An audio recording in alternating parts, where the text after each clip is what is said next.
Colosseum বিখ্যাত Roman সাম্রাজ্যের পরিচয় বহনকারী এক অনন্য স্থাপত্য। রাজবন্দী, কৃতদাস আর মৃত্যুদণ্ডপ্রাপ্ত অসহায়দের রক্তে সিক্ত কলোসিয়ামের মাটি প্রতিটি ধূলিকণা।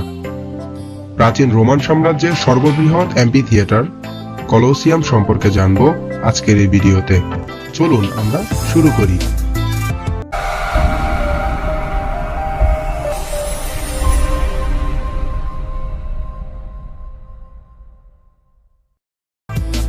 ইতালির প্রাণকেন্দ্র রোম শহরে অবস্থিত বৃহৎ উপবৃত্তাকার ছাদবিহীন মঞ্চ এই কলোসিয়াম।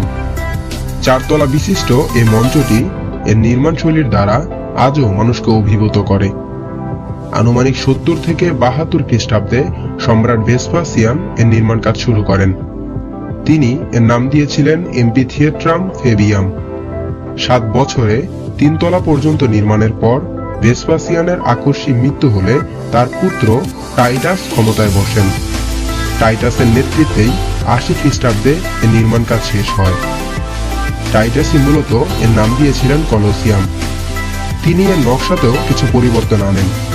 পরিবর্তিত নকশায় হাইপোসিয়াম নামে মাটির নিচে নির্মাণ করা হয় বেশ কিছু টানেল।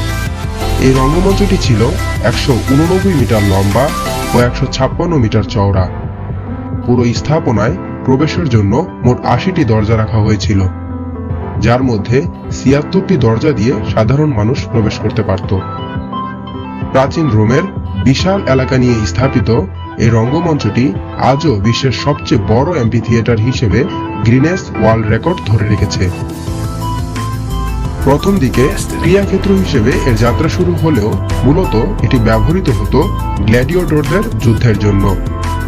প্রশিক্ষণপ্রাপ্ত এসব দাসরা একে অপরের বিরুদ্ধে যুদ্ধ করত।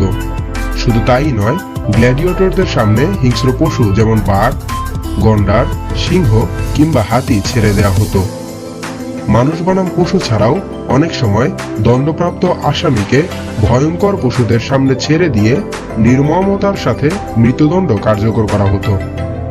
এমনকি বিনোদনের জন্য সেখানে একদিনে 1000-এরও অধিক পশু হত্যা করা হয়েছে বলে জানা যায়। পশুদের মৃত্যু বেদনার হুঙ্কারের সঙ্গে সঙ্গে উল্লাসে ফেটে পড়ত পুরো গ্যালারি।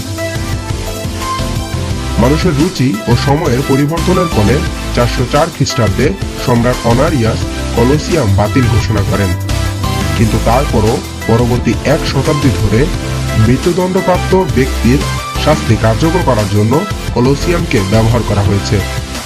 422 সালের ভূমিকম্পে এটি বেশ ক্ষতিগ্রস্ত হয় এবং সম্রাট দ্বিতীয় থেওডোসিয়াস ও সম্রাট তৃতীয় ভ্যালেন্টাইনিয়ান একে সংস্কার করে পুনরায় ব্যবহার উপযোগী করে তোলেন।